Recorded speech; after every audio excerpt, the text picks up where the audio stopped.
Olá, sejam bem-vindos a mais uma aula de História. Eu sou a professora Cláudia Gomes, eu sou uma mulher branca com os cabelos escuros na altura dos ombros. Eu uso óculos e estou vestindo uma blusa verde claro.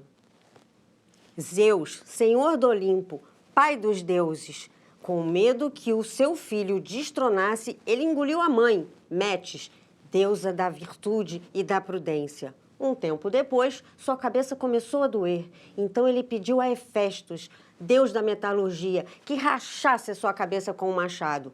Foi então que nasceu Atena, deusa da guerra, uma deusa guerreira que já veio ao mundo armada com seu elmo e com sua lança. Conta o mito que a cidade de Atenas homenagearia aquele que desse aos seus habitantes o presente mais precioso.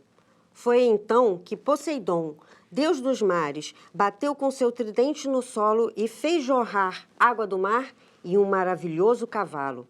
Atena, por sua vez, além de domar o cavalo e torná-lo um animal doméstico, também deu como presente à cidade uma oliveira que produzia alimento, óleo e madeira. Foi assim que a cidade levou o nome de Atenas, em homenagem à deusa da sabedoria, protetora das artes, das invenções, da bravura e da eloquência.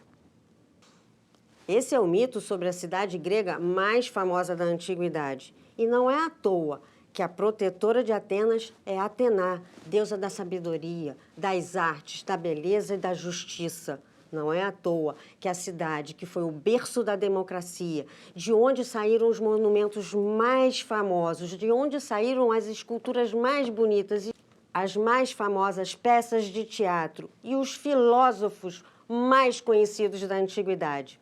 Para a gente entender um pouco mais da cultura da antiga Grécia e como esse legado chegou até nós, vem comigo que eu vou te contar essa história.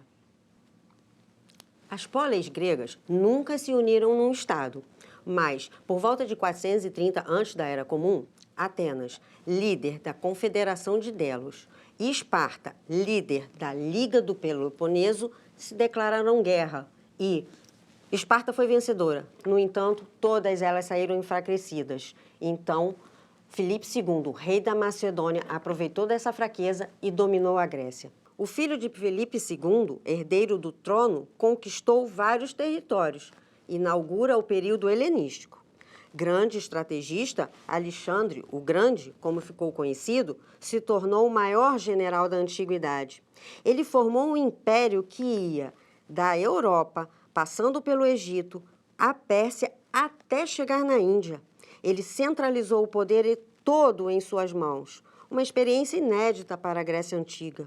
Nesse processo, Alexandre, que amava a cultura e a civilização grega, levou a cultura helênica por onde passou. Ele fundou várias cidades que receberam o nome de Alexandria, sendo a mais famosa delas Alexandria do Egito. Dessa mistura da estética, da arquitetura, da mitologia, da filosofia, enfim, da cultura grega, com as tradições dos persas, egípcios e mesopotâmicos, ou seja, do Oriente, surgiu a civilização helenística. Os gregos, assim como outros povos, eram politeístas, ou seja, acreditavam em vários deuses. Mas para a gente entender essa religião, a mitologia, precisamos nos colocar no lugar daquelas pessoas. Hoje, a nossa vida é cercada de ciência e tecnologia. Ainda bem que a gente tem muita tecnologia, mas antigamente não tinha. Então, como que aquela pessoa simples, aquele camponês, poderia explicar o mundo? É aí que surge o pensamento mítico. Imagina uma pessoa da antiguidade que fala alguma coisa e ouve a sua voz de volta. Ela não sabia que o som, quando bate em algum obstáculo, ele pode retornar, que é o eco. Mas então como ele explicou isso? Para eles, Eco, que era uma ninfa que tinha a tarefa de distrair a atenção de Hera, esposa de Zeus, com conversas e cantos, sempre que Zeus se ausentava para suas aventuras. Quando Hera descobriu a artimanha, castigou Eco, tirando-lhe a voz e fazendo-a repetir sempre a última sílaba das palavras que eram faladas na sua presença. Ou seja, a mitologia era a forma de explicar o mundo. O mito é a primeira forma de dar significado ao mundo. Fundamentada no anseio de segurança, a imaginação cria histórias que nos tranquilizam, que são exemplares e nos orientam no dia a dia. Não é à toa que a ciência representou os fenômenos psicológicos com a mitologia grega, de modo a representar nossas questões existenciais. A diferença entre nós e os antigos gregos é que nós conhecemos a ciência mais profundamente. Ainda bem, e precisamos dela no nosso dia a dia. Mas não podemos esquecer que nós também somos feitos de emoção, de sentimentos e não só de racionalidade. E por isso as histórias mitológicas nos agradam tanto e têm tanto sentido, porque elas nos explicam os anseios mais profundos. Para termos uma ideia de como a religião grega, a mitologia, estava presente no cotidiano das pessoas, vamos começar através da arquitetura. Como vimos no mito sobre a cidade de Atenas, todas as polis gregas tinham um deus protetor, assim como hoje em dia as cidades modernas têm santos padroeiros. O Rio de Janeiro, por exemplo, tem São Sebastião como padroeiro. Por isso que a arquitetura grega se tornou tão monumental e é referência até nossos dias, pois cada cidade construiu templos e santuários imponentes para homenagear e cultuar seus deuses. Mas não só. Ao longo do ano, eles faziam festas religiosas com procissões, cultos e oferendas para obter favores e a proteção dos deuses. Por isso que se diz que a religião grega era uma religião cívica também, porque tudo era para o bem da cidade. E um dos mais importantes templos gregos foi o Pártenon, maior exemplo da arquitetura antiga. Foi construído para honrar a deusa Atena, protetora da cidade-estado de Atenas. A mitologia grega também foi tema das artes. E ela foi tão importante para o pensamento ocidental que ela influenciou modelos estéticos posteriores, principalmente a partir do Renascimento e não só o romantismo, o neoclassicismo e até a arte moderna tem como parâmetro a beleza e a estética grega. E isso está imbricado na nossa vida que a gente nem se dá conta. Os gregos foram os primeiros a conceituar o belo, a discutir o que é beleza. A escultura grega, por exemplo, criou obras de arte para reproduzir o corpo humano, mas o corpo humano ideal, de tão bonito, tão perfeito, tão simétrico, que parecem reais para nós. Mas isso foi um processo. Vamos ver como se desenvolveu a escultura grega. Por exemplo, no período arcaico, como podemos ver nessa imagem, é possível perceber a clara influência do padrão da arte egípcia, como uma postura muito rígida e rosto sem expressão alguma. Porém, no período clássico, as formas adquirem ainda mais realidade e expressividade, explorando o movimento, os volumes e as proporções. A capacidade de reprodução do corpo humano e das vestimentas aumenta. Desse período, temos belíssimas estátuas que representam os deuses e a perfeição do corpo humano. Já no período helenístico, marcado pelo contato com várias culturas, surgiram obras ainda mais sofisticadas. As medidas harmoniosas foram preservadas, mas a escultura passou a reproduzir também os sentimentos humanos, como o medo, a dor e a angústia. Foi um momento mais expressivo da arte grega. A pintura seguiu a mesma lógica da escultura, mas temos poucos vestígios materiais.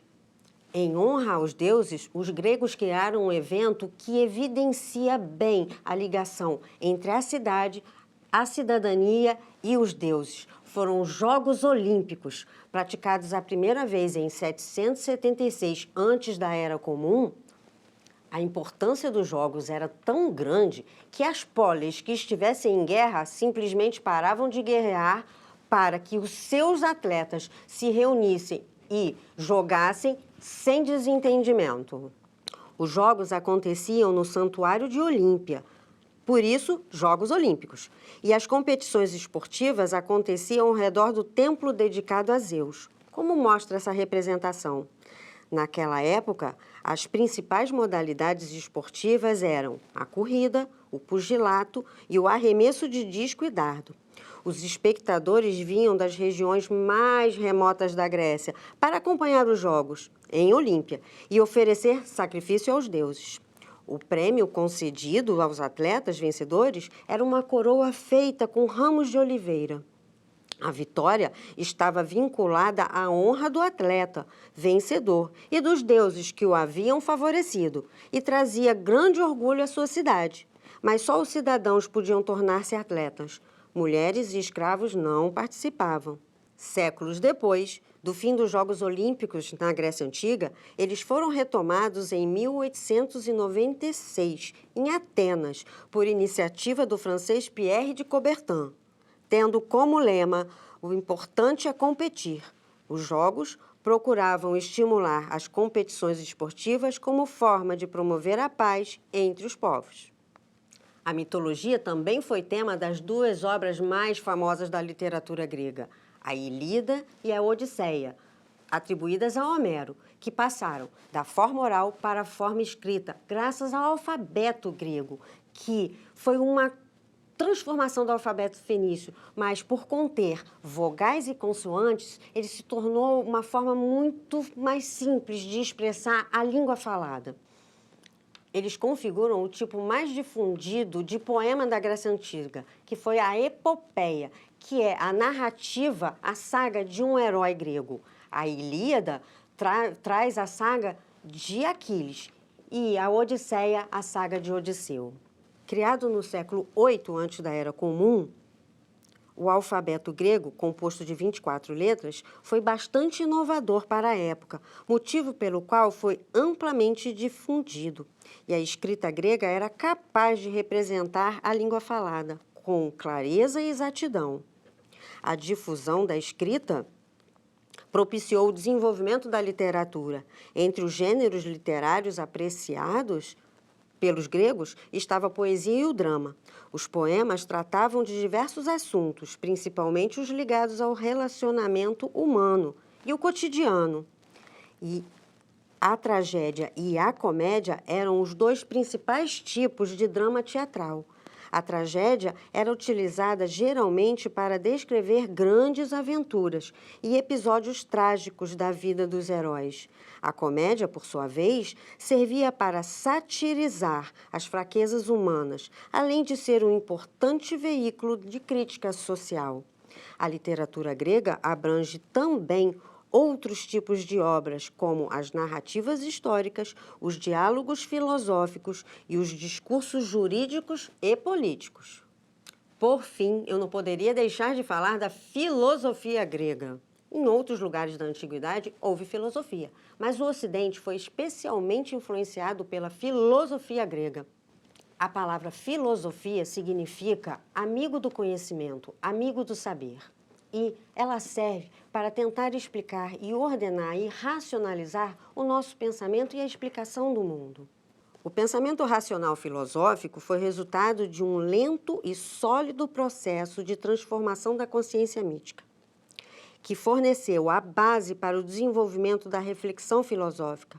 Outros fatores foram decisivos no processo de desenvolvimento do pensamento racional, entre eles o uso da escrita e a cidadania, que permitia aos cidadãos espaço para expressar suas ideias. Os filósofos mais famosos da Grécia foram Heráclito de Mileto, com a ideia do devir, do movimento. Ele que disse que ninguém entra no mesmo rio duas vezes.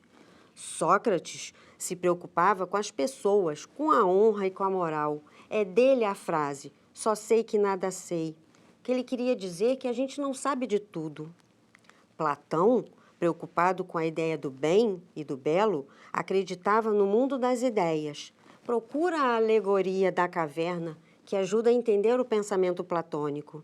E Aristóteles, discípulo de Platão, que defendia que as teorias deveriam ser elaboradas com fatos que pudessem ser demonstrados.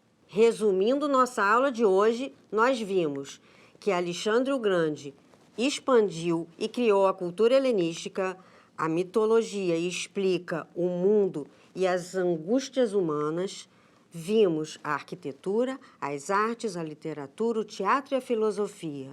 Vimos os Jogos Olímpicos antigos e modernos. E vimos a importância da filosofia e os seus maiores filósofos. Nossa aula vai ficando por aqui, mas eu quero deixar para vocês um desafio. Como podemos ver nessa aula, a cultura grega chegou até os nossos dias de várias formas. Então, meu desafio é: você já ouviu alguma história da mitologia grega? Já viu alguma estátua ou pintura que representa um mito? Já viu algum filme com alguma aventura de um herói grego? Relate sua experiência com a cultura grega e o que o pensamento mitológico ensinou para você.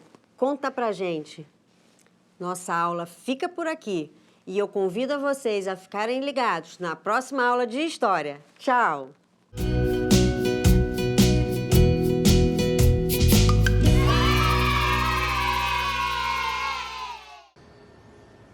Olá, eu sou a professora Cláudia Gomes, da equipe de História do Reeduca na TV.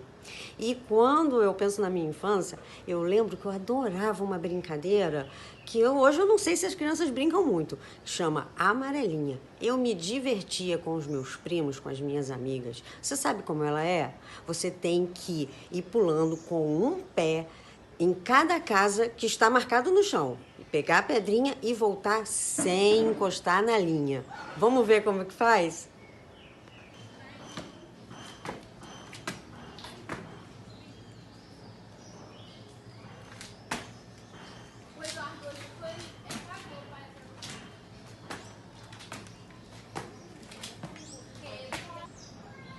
Viu como pula a amarelinha? Junta com seus colegas, pede para sua mãe desenhar no chão para você e tenta também. E se divirta, curta sua infância.